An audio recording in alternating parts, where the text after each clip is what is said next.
Okay, welcome again to me podcast. This time I have a really special guest. And I'm saying this because I just tell her a story very special to me. It is to me really important what you do in real estate for many years. I'm with Rebeca Clower this time. Thank you so much, Rebecca, for accept my invitation. And of course. Actually, we're gonna begin this podcast with a special gift that we bought for you. Sweet. Thank you so much. No, thank you. Para tomar ya? No, we'll wait. Oh my gosh. Whenever you want. Afterwards, we'll wait. Yeah, thank you so much. If not, we're gonna be speaking kind of weird things. Right. Muchas gracias. That's awesome. Well, Rebecca, I will love you tell us what is behind the image, behind the logo, behind the scenes. The idea of this podcast is that you tell us some details that nobody knows about you. The first question that I have for you is, are you a gringo or are you a tica? I'm confused. Can you tell me? I always tell people I'm both. I'm whatever you need me to be. I'm like a chameleon. Wow. No, but my mother is Tica and my dad's American. I spent the first 20 plus years of my life in the States, but I've been coming to Costa Rica since I was 6 months old. So I've seen Costa Rica, I've seen the changes. I also lived in Curiot with my aunts, and I studied in San Pedro when I was 18 years old. So I've seen just so many incredible changes in Costa Rica, and ferries that are now bridges, and the infrastructure and just little things. It really changed, right? In the last years. Huge change, especially in the last, even the last 20 years that I've been here. It's changed so much. It's much easier to live here now than it used to be. Yes. But I always say you don't miss what you don't have. Mm-hmm. So I was used to being that way. Yeah. And it was okay because we didn't know anything else. This was just what Costa Rica was. So to answer your question, I am tica, I am gringa. I have 2 passports. I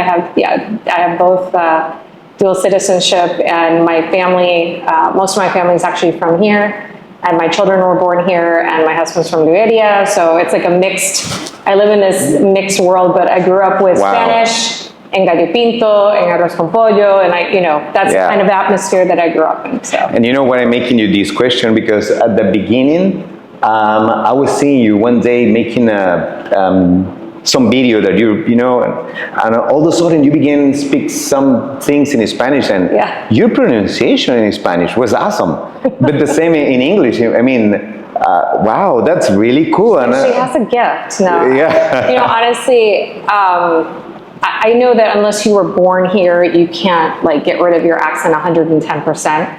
And I always joke and say every 12th word, my gringo will come out a little bit, but like I tell my kids, they have the advantage that they were born and raised here, but I had the advantage of growing up with a mother who spoke to me in Spanish, even though back then maybe it wasn't really cool to speak Spanish where I grew up in Buffalo, but it's something that I appreciate so much now as an adult. And I told them how lucky they are to go to a bilingual school, to have been born here in this amazing country. I agree with you. Absolutely. Yeah, so I mean, it's an advantage. It opens up doors. It gives you opportunities. My very first job I got at the age of 22 was an account executive with Univision. And not because I had sales experience, because I had no sales experience. Mm-hmm. But I spoke Spanish. Yes. And that was the first interview I ever had in Spanish. And I was very nervous.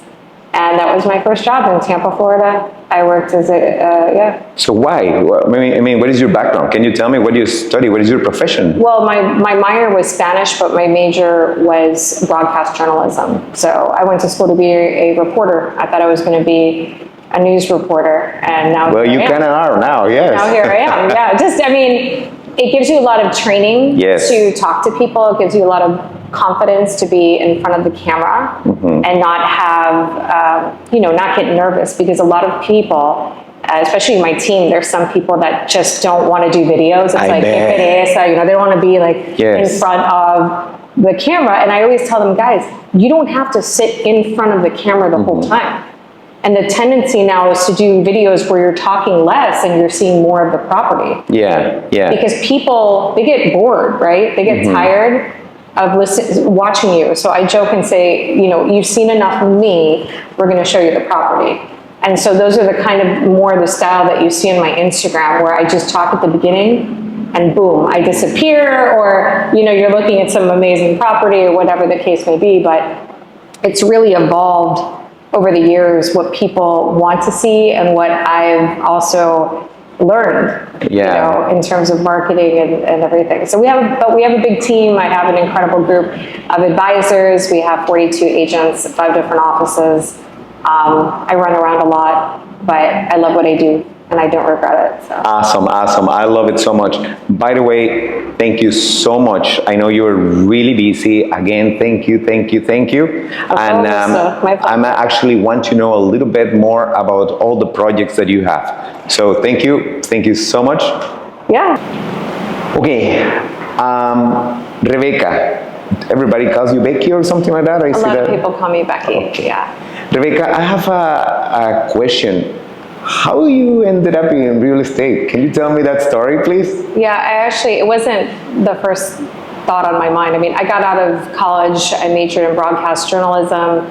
I got offers to be a news reporter in a small market in Colorado, and I decided that, you know, unfortunately, I didn't have a passion for that because in the States, it doesn't pay very well to be a reporter when you're first starting. Okay. And I had a lot of school loans and debt, and so I didn't take a job. And out of college, I bartended for 4 months. Oh, wow. With my degree. How do you like that? It was great money. Yeah. But you get tired too because the hours, right? Right. But it was great money. I met some incredible people. Yeah. And for 4 months, I did work. And then I got an opportunity to work at Univision as an account executive. And that really was my first break into a sales environment and a bilingual sales environment. It was really one of the best jobs I ever had. I met some incredible people. It was like, it was the coolest. I mean, it was like United Nations, because we had people from all over the world. The news anchor was Colombian. The sports reporter, Jeffrey, was Tico. We had Cubans and just Puerto Rican. I mean, people from all over. Almost every Latin American country, I think, was represented in Univision. And I worked for them for a year. And during that year, I purchased my first home. I was 22 years old when I purchased my first home. 22. But it's easier there because they have programs. Yeah, they have programs for first-time home buyers, and I've never seen a first-time home buyer program here, but it would be amazing if they did, because it would help Ticos, you know, that are just starting out to own something instead of renting. Yes. So this program, basically, I'm getting a house for 3% down, and you roll the closing costs into the loan. So my first house I purchased at that time for $3,700. That's all I had to bring to the table to buy a house. That's how I started. Wow. Yeah. And so during that time, I lasted 1 year with Univision. I was offered a job. That was when you were 22. 22. That was like 5 years ago. Yeah, exactly. 5 minutes ago. Right. I feel 22. Yeah, correct. But yeah, then I had an opportunity I got a job offer with Warner Brothers. So I went to work for Warner Brothers for 2 years. And while I was at Warner Brothers, I got my real estate license in Florida. I had met my old broker at a restaurant at a networking function. And he said, you would be a really good real estate agent. And they have the idea. Yeah, and then I didn't really give him the time of day. And I said, okay, thanks. And I was thinking about it. And I said, you know, I can do this. So I studied, I took the course, I took the exam, I passed the exam, and I went to work under him. I was still working at Warner Brothers. So I started renovating houses. With my then partner. We started renovating houses, and I figured it out, I think, after the third house renovation, okay? Because the first two, you're like learning, you're like, what am I doing? And then when I finally, my little bombillo, you know, went on, I was like, okay, I can do this, and I quit my corporate job. I'm like, I'm done with Warner Brothers. So I put myself 110% into real estate.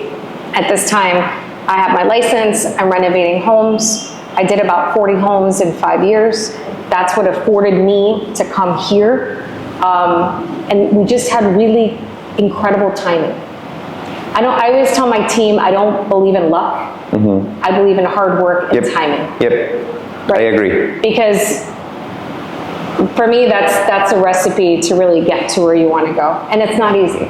It's never easy. You'll lose, you'll win. But if you're winning more than you're losing, then you're doing okay. The balance there, right, And so that was learning. And then when the market started to slow down, we got this crazy idea to sell everything. I moved to Costa Rica. And literally it was 7 suitcases, 4 animal crates, and 2 people. And we moved here. And I actually, my first experience living here was in Puerto Viejo, Conchal. I lived there down that road for the first 7 years that I was here in the area.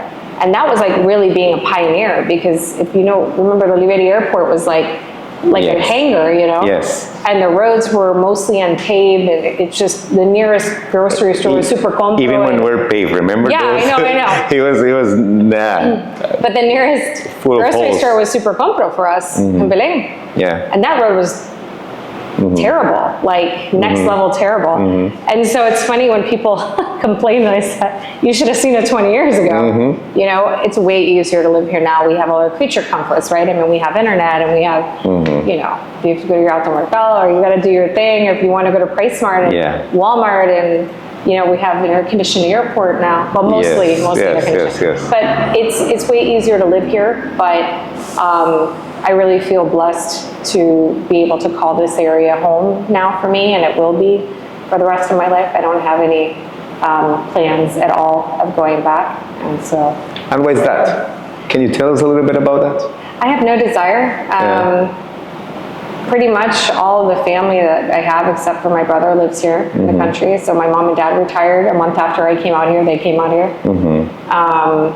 You know, we have roots here. My children were born and raised here. And so, you know, I just can't, every time I go somewhere else, I have fun traveling, and it's fun to go back, you know, to see family and friends, but every time I come back, and I don't know if you get the same feeling, but when I get back and we're flying, you know, overhead, and you just see everything and how beautiful it is, you're like, you know what? I'm so lucky to live here.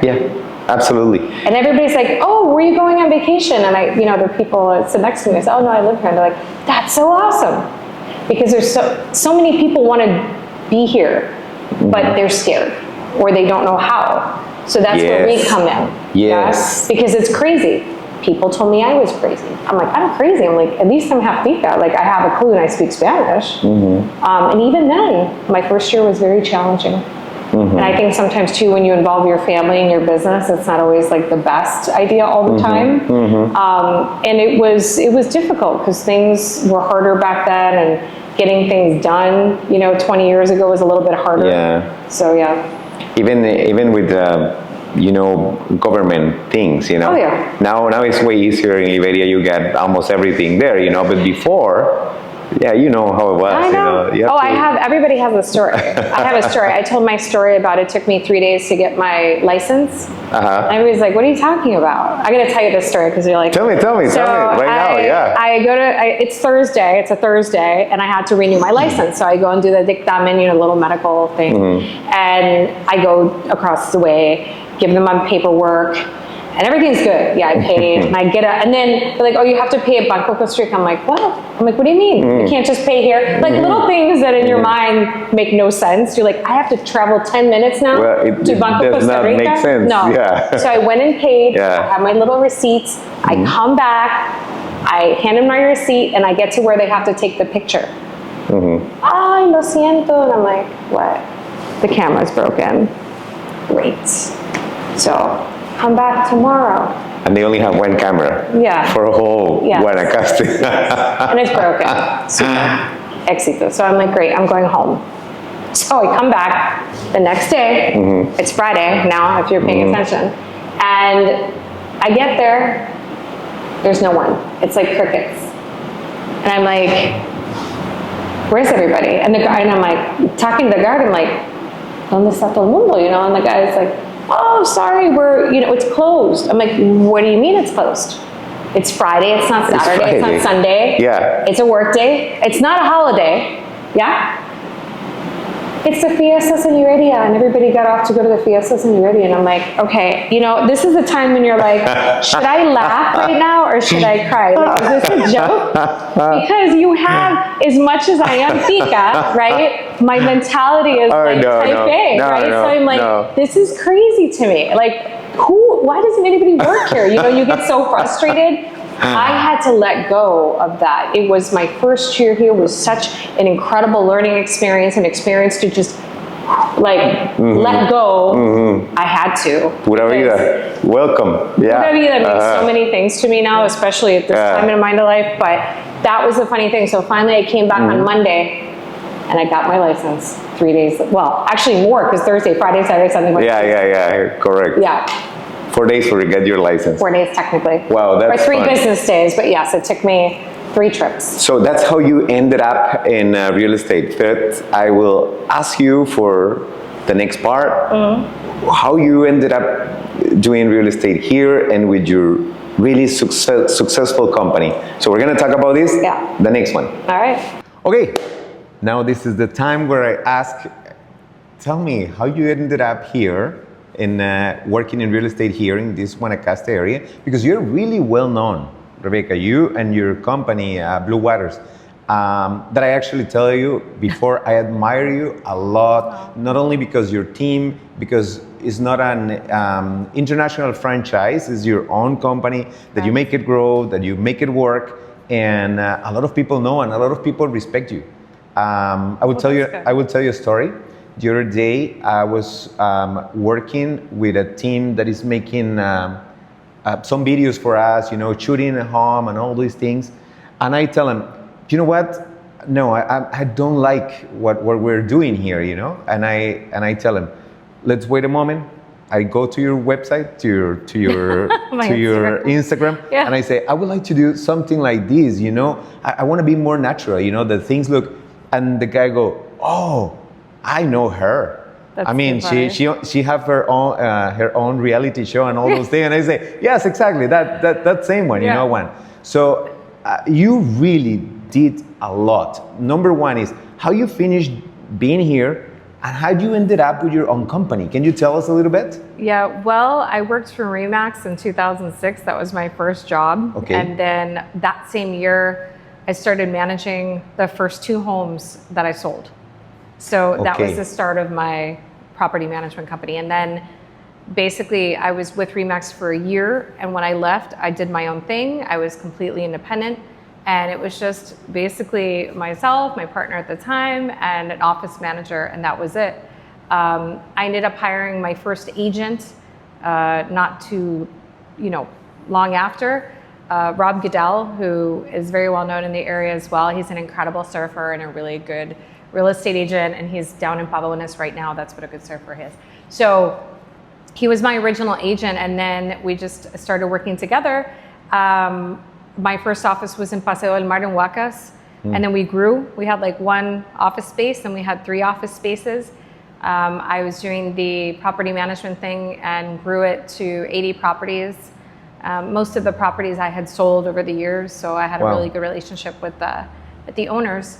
But that was basically, how I got into real estate at first, because when I came here on vacation, I would go and look in all the windows and look at real estate. And obviously I'm a real estate agent in the States, right? So of course we come here and it's so interesting. But for me, it was like, no, this is just for vacation. I wasn't even the one who wanted to move here.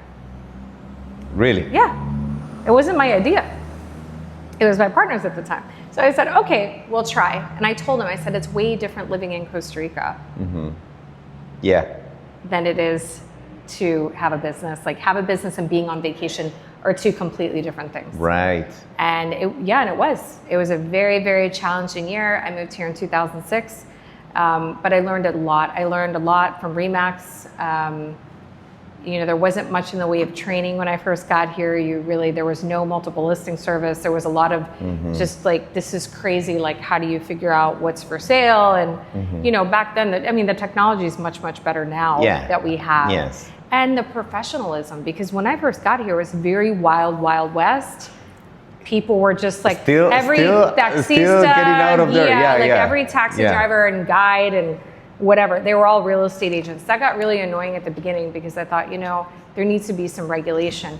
And not only that, it's like they had no idea. People that just don't know what they're doing. I agree. And they don't have any kind of qualifications. They have not any idea how it works. It's not fair for any side. I agree. So that was a really frustrating thing at the beginning, but I did learn a lot from RE/MAX, and as time went on, I became involved with the board of directors, basically, of CRGAR, which is a Costa Rica Global Association of Realtors. I served as vocal, as vice president, and I ended with being president for 2 years. Brought the MLS to Costa Rica. It was my goal, and I achieved my goal, and I basically passed the torch onto the new board, and Dawn Lane, who has been incredible in the educational part about the MLS, because she was a broker in Las Vegas for 20 years. So she brings the educational aspect on another level to here, and the professionalism as well. So I really, think she's doing an amazing job along with the rest of the board. Wow, that's absolutely cool. Now, how many people work with you in the Blue Water company? In Blue Water, we have 42 agents. We have 5 offices. We have offices in Nosara, in Playa Negra, Tamarindo, Flamingo, and Coco.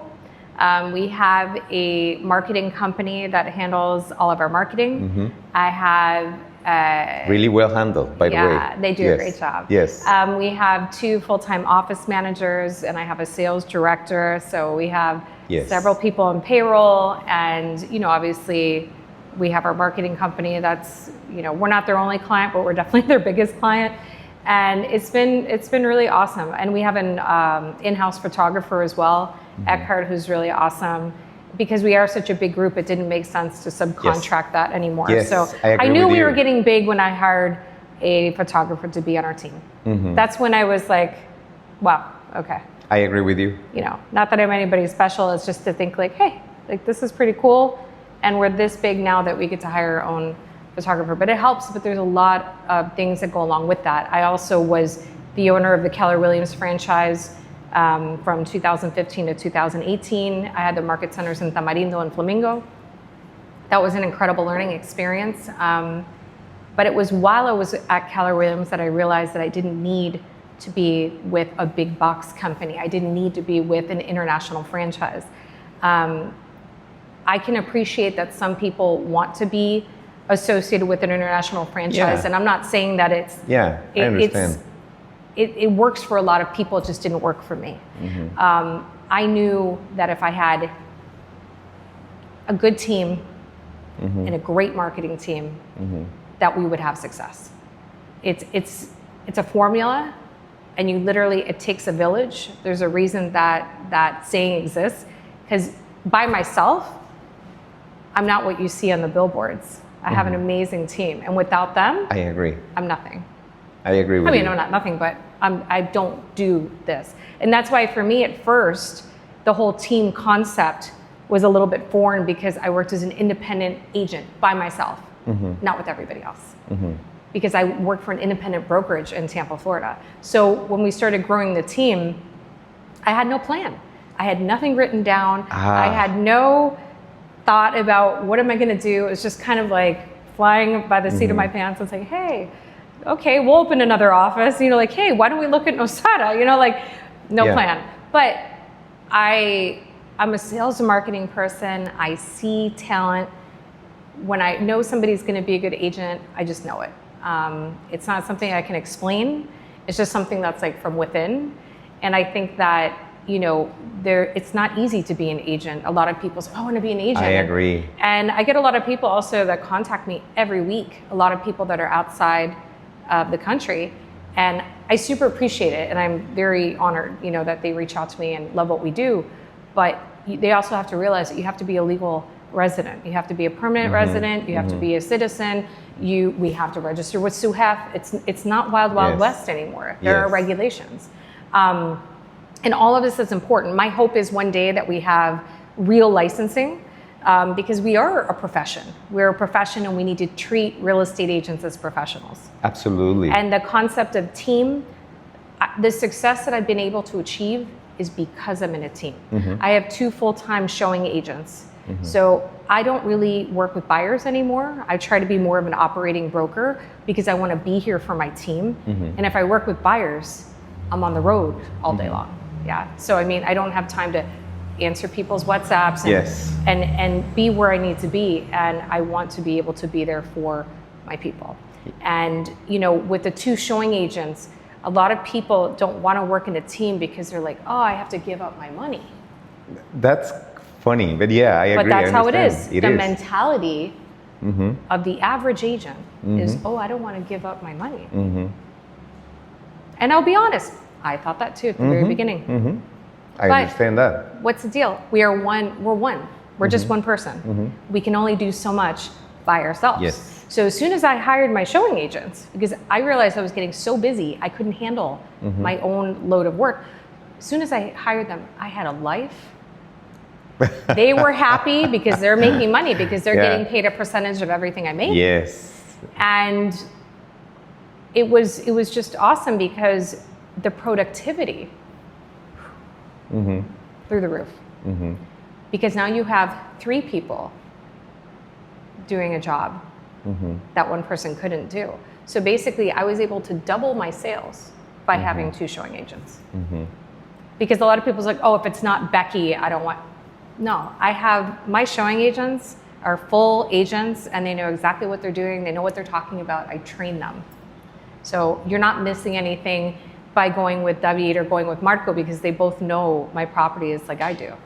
And if there's ever any kind of doubt, they're texting me, I'm answering them, it's all good. But you know, you're not missing anything by me not being there. And it makes you, because how can I be at a listing appointment and be showing a house?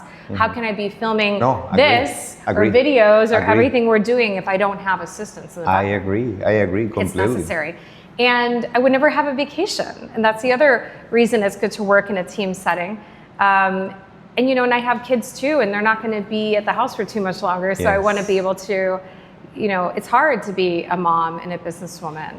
You know? Absolutely. It's hard to be the boss, but then also be, you know, a boss to everybody and a mom to everybody. But I'm not saying it's perfect. I've definitely sacrificed a lot of things. I would be lying if I said I didn't. But I think I'm good now, and I'm making up for lost time, and I'm figuring out how to just shut off my phone. One thing my husband told me, and I totally agree with him. I used to be like attached to my phone, always answering. And I started putting it on silent. I put it on silent at 8 p.m. I had to tell one of my agents down in Osara, because she would be answering people like 5:30, 6 in the morning. If I'm up at 5:30 to open the door for my dogs, that doesn't mean, you know, I want to be in full conversations with my clients. And if I answer in a message early in the morning, that doesn't mean I want to talk on the phone either. But I understand, I started putting boundaries. If I get clients texting me after 8 o'clock at night, I answer them at 8 o'clock the next morning. And my husband said to me, there's nothing that important that can't be answered the next day at 8 a.m. unless it's an emergency.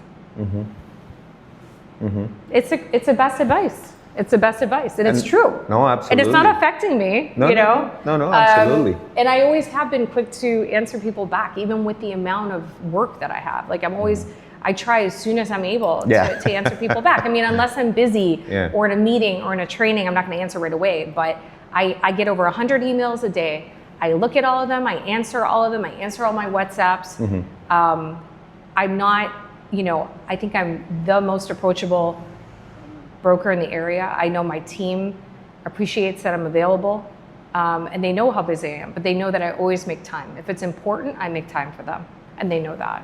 And I love them all. Like, we're a big family, you know? And just with any family, there's always gonna be like, you know, little things here and there, but we have such an incredible, talented team, and everybody brings something to the table. And I'm really, really proud of them.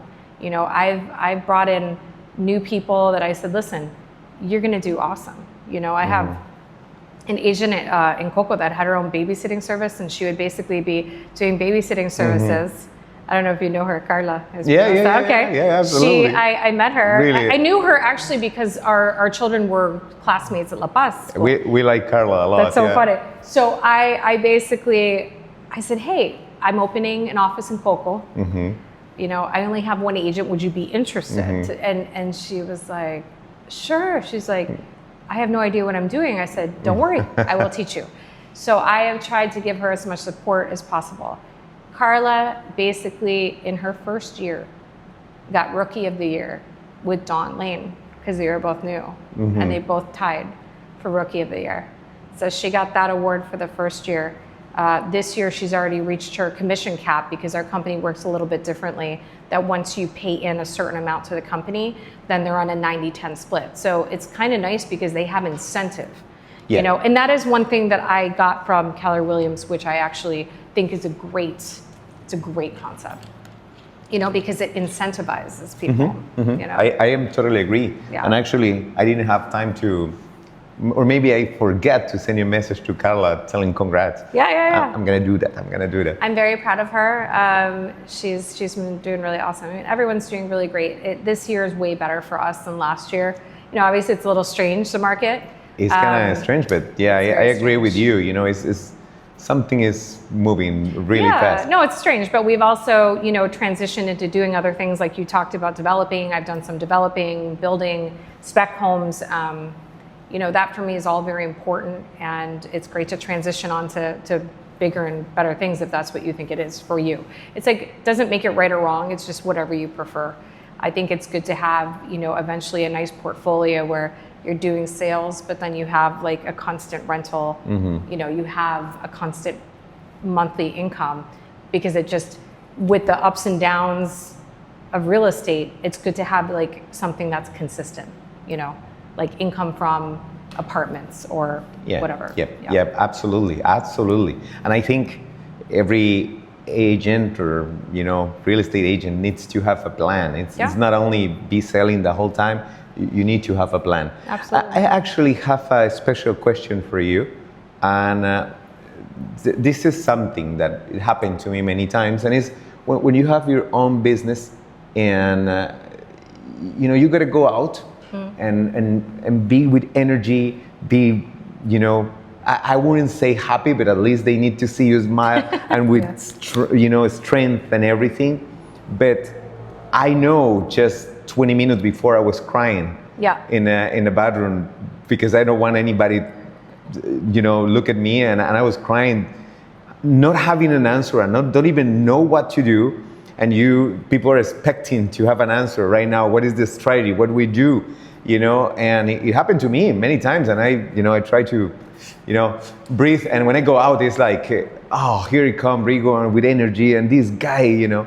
But people don't know what happened in the back. Did it happen to you? When was that last time that you were like, and what was that situation? It happens a lot. Tell me a story. I was like, it's almost my daily life. No, I mean, sometimes, for example, we do a lot of content. I do a lot of videos.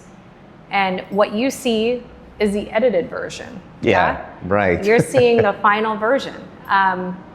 We also do bloopers reels. I have, like, my style is, I think I'm funny. I love humor and comedy. I try not to take things too seriously. Yeah. But at the same time, I try to be professional in my life, but this is who I am. Mm-hmm. And you shouldn't have to compromise who you are. But I think that it's good to kind of have a, you know, on your Instagram page, especially if it's a professional page, people want to know who you are and what you're about. Mm-hmm. That makes that important. They feel that connection. I think that's very important for clients, picking you over another agent because they felt that connection. Correct. I think what's helped me a lot in this business is just trying not to let things get to me. Yeah.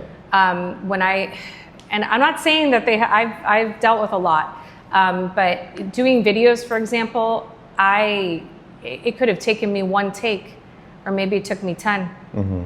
Sometimes I'm like, que pereza, you know, like I'm so I'm not into it today. Yeah. And the photographer, he knows. He knows when I'm like, I'm here, one and done. And sometimes it's like, que pereza, you know, or I'm not feeling well. Like, we're humans, you know. Yeah. But you show up You leave your personal problems outside the door, you show up and you do the best you can, and like you said, you smile. It's not always easy. Sometimes we have personal things going on, sometimes things are just affecting us. It could be sickness or personal or whatever, or just dealing with, you know, your day-to-day. It wears on you. And real estate is a business that is not easy. You have to have a thick skin. You know, I've seen agents cry. I've had people, you know, I've never let a client make me cry.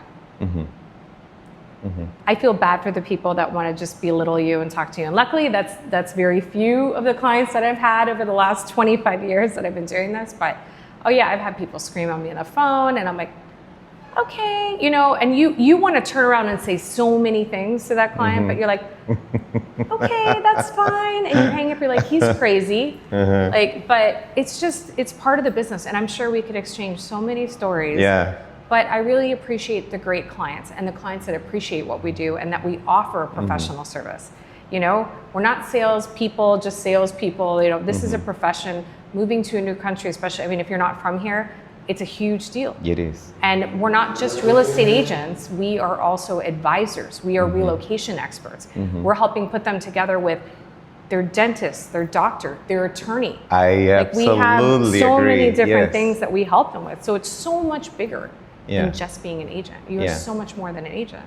And I think when I realized that, I was like, wow. So that's when we actually opened a relocation portion of our business, and we offer relocation packages. And yeah, we have an amazing team. And obviously I try to give as much advice as possible. We provide an ebook to our clients as well, because it saves us time and it saves them time, because they're gonna have 100 questions. And we've been asked the same 100 questions for the last 25 years. So I put together an ebook along with our blog writer, which is fantastic. It's like 57 pages. And I always say, oh, it's good reading material on like the airplane. You know, it's great. And it's just good to be able to educate not only yourself, but your clients as well, and show them what a service you do offer, because it's so much more than just being an agent. Awesome. And you know that the fact that you work with teams and you are teaching too, because I saw that you're teaching people to learn about real estate and these things. I would love you tell me a story about kind of crazy things that happened with your team, and let me know too what is the hardest thing with the team. But this for the next one. All right. So now that you're managing teams, and that's one of the things that you've been doing for a few years now, you know, what is the hard part? And you know, I bet you have some stories that is kind of difficult with some ones, you know, maybe not with the team, but with some ones. Can you tell me a little bit about how hard it is to have or manage your own team? Yeah, I mean, some days it's easier than others. When you have a big team, it's like having a big family. Like you're always going to have something. Yeah, I mean, there's always going to be like a fight or something. I always try to be as neutral as possible. And I try to tell my agents that they don't need to come with me, to come to me with every little thing. There's some things that the jefa doesn't need to know. Like, and I think they've learned that, you know, not to bother me. I say bother me. I'm here to help them. Yeah. But not with things that are not, you know, that are trivial or like not important, you know, or sometimes I feel like there's days where there's like a little bit of drama in the office and it's a little ridiculous, because I feel like, okay, today it's like a guarderia, like today it's like romper room for adults, and I'm like super, you know, and not everybody could deal with this. I think I'm just so used to dealing with people that it doesn't faze me, it doesn't bother me, and I actually like it, and I really do try to make everybody happy, but it's, you know, or I'll die trying, but I love working in a group. I feel like we are, it's so great, like for example, to have our WhatsApp chat group and somebody asks a question, it can be a legal question. In our chat group, our agents, we have 3 of the agents that are attorneys. Oh. So, you know, so if you have a question, it's like, boom, they answer you, right? If you have a question about, hey, does anybody know about this house in Flamingo that's abandoned? Boom, you know, there's your answer. You wouldn't get that if you're working by yourself. Absolutely. Okay, so you have that support, you have that network, that support network. And I think that's so valuable in so many different ways.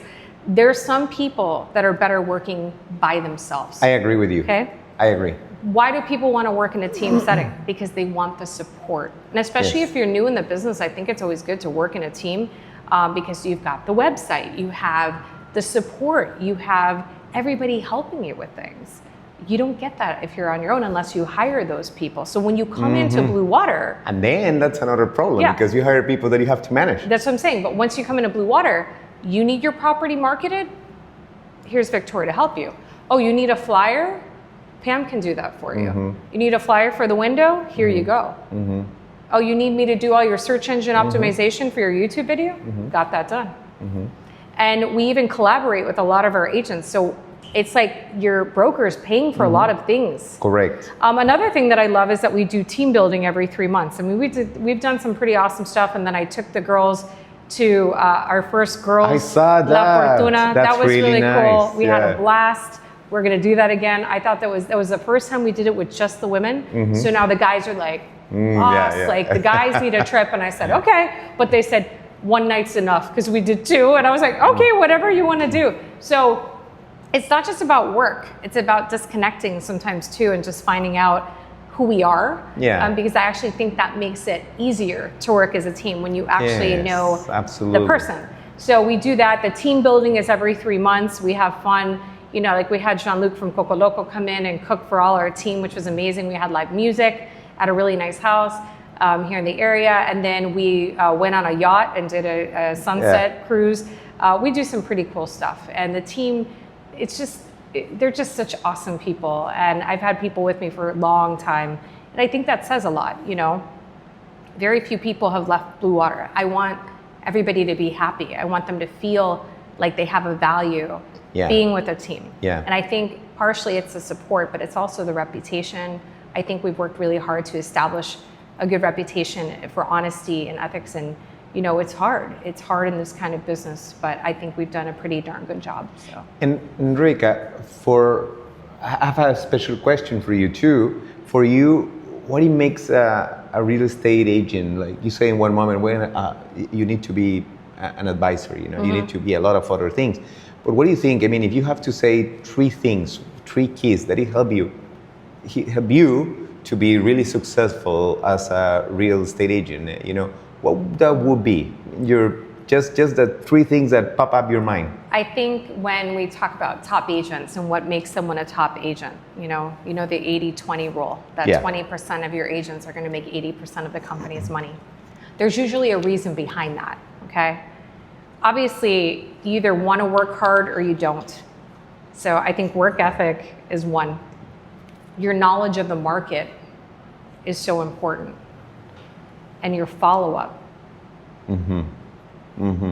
If you get a lead, statistics show if you don't answer that lead as soon as possible, they're going to the competition. I'm constantly saying this to my team because I've seen it actually happen. And then I said, I told you so, right? You decided not to answer a lead for 24 hours and somebody else answered it. And I said, oh, thanks, I'm already working with somebody from a different company because they answered me. Follow-up and knowledge are 1 and 2. And just generally being good with people and having patience helps a lot. But like I say, those things for me, having the knowledge and the follow-up are key. It's key. But if you're not good with people, then you probably wouldn't make a good real estate agent. You have to be cool with having people in your car for hours at a time. And you know what I mean? It's not for everybody. That's why some people prefer to be listing agents and some people prefer to be buyer's agents.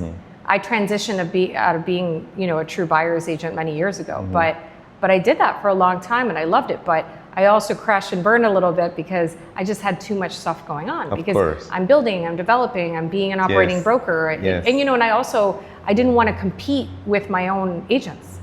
So by being a buyer's agent and taking leads, not one of the leads that comes in, unless you're like specifically asking for me, all of those leads get rotated.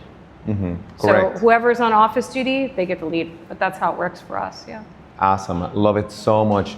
Now, I have a special question too. Another special question is, tell me something funny that it happened to you. I will tell you one story too.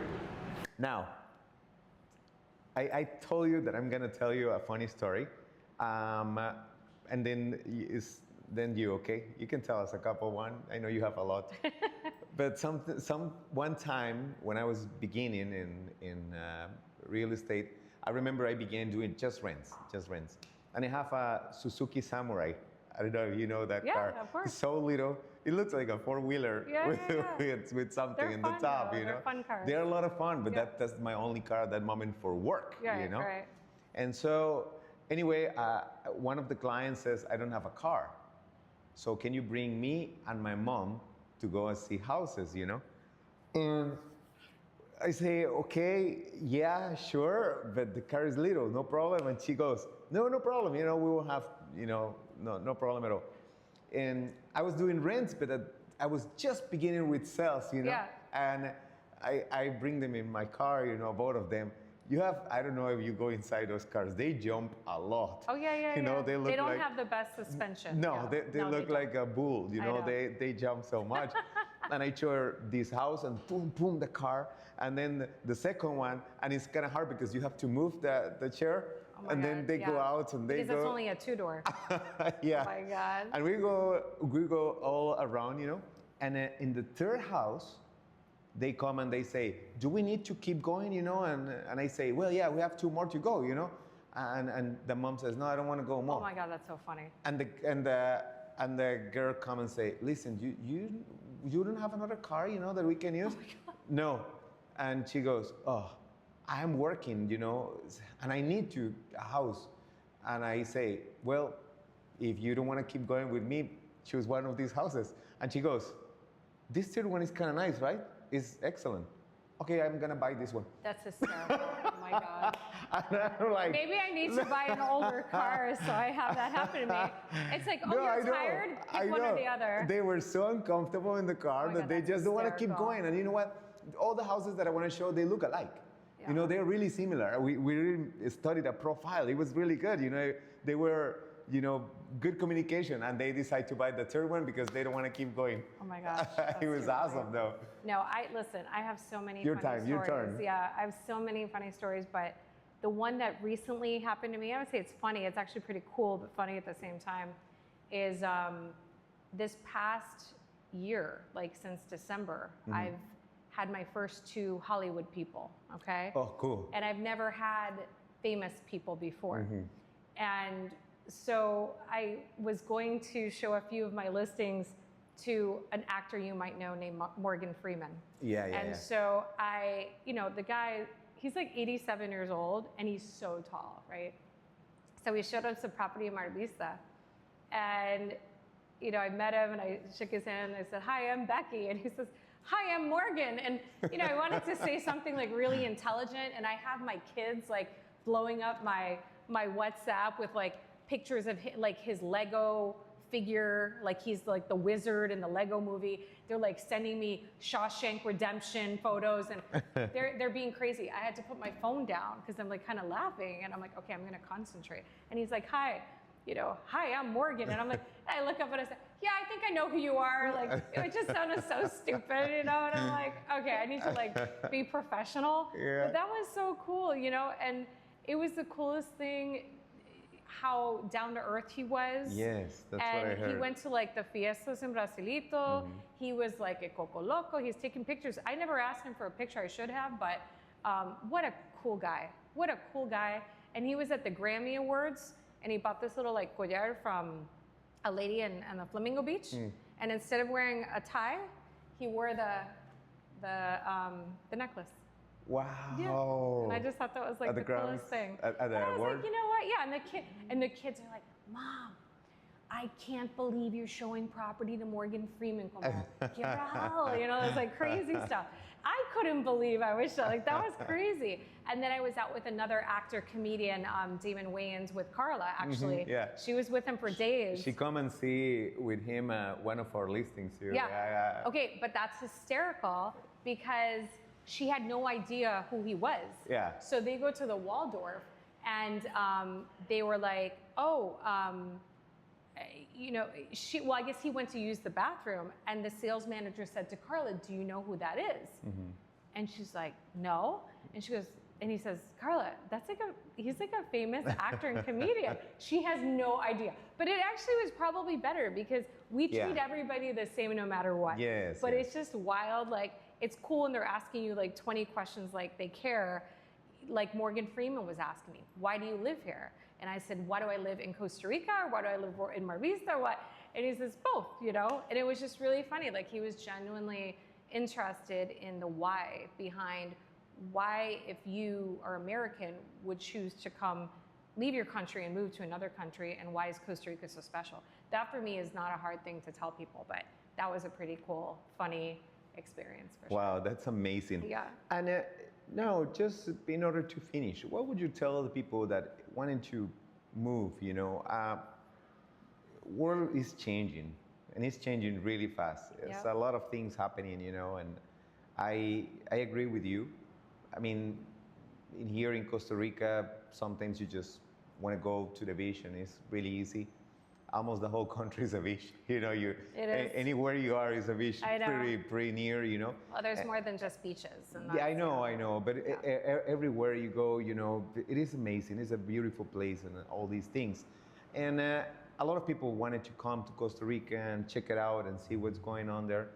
What would you be like your main advice in order, you know, to come and check and see what they should be looking at before they get here? I think if you've never lived outside another country, you have to realize that it is another country. Like, Costa Rica is not an extension of the U.S. We have different cultures here. Yeah. We have a very distinct culture. We have very amazing people. You know, of course, we have incredible landscapes, and it's not just the beach. We have rainforests and cloud forests and everything in between, you know. But I think that people need to be realistic in their expectations. I think it's important to try to learn some Spanish, even, you know, even basic stuff, right? I think it's, well, first of all, it's respectful, but secondly, it makes living here a lot easier, even though, you know, so many people speak English here. I mean, a lot of people speak English here. And so sometimes people get lazy, but it's kind of like my day-to-day. Like, my husband and I speak Spanish, all the time. Like 95% of the time, it's all Spanish. And then my kids speak to me in English because that's just what they want to do. And I don't really care because they were born here and it's okay. And I know that they speak perfect Spanish, but learning Spanish is really just, and also getting involved in cultural activities. I just think that when people come to another country, they're like, oh, I didn't like my experience. And that hardly ever happens here. You never hear anybody saying Costa Rica sucked, you know. Costa Rica is an amazing place, but it's more amazing if you try to immerse yourself with the culture, surround yourself by the locals, and also give back. There's so many great opportunities to give back. We have a foundation. We're actually in the process right now of getting ready to build a house for a family here in Brasilito. We do it every year. This is our 4th year. And we have so many other organizations that we try to support locally. Tsunami Azul, which is the Division 1 women's soccer team in Guanacaste. They're the only ones. We're one of the major sponsors. There's a lot of support causes that I support, especially animal causes, rescue missions and things like that. That's really something in my heart. I'm always rescuing like dogs and whatever, but that's just how I am. Actually, both my parents' dogs are dogs that I rescued here in the barrio. So there's so many great things that people can get involved in. I completely agree with you. Actually, in our company, we do the same, and it's not, I don't even think it's a chance to not to do it, you know? No, it's something you want to do. I mean, charity work for me, you do it not to get recognition, but you do it because you really want to do it. Like, you know, my mom is Tika.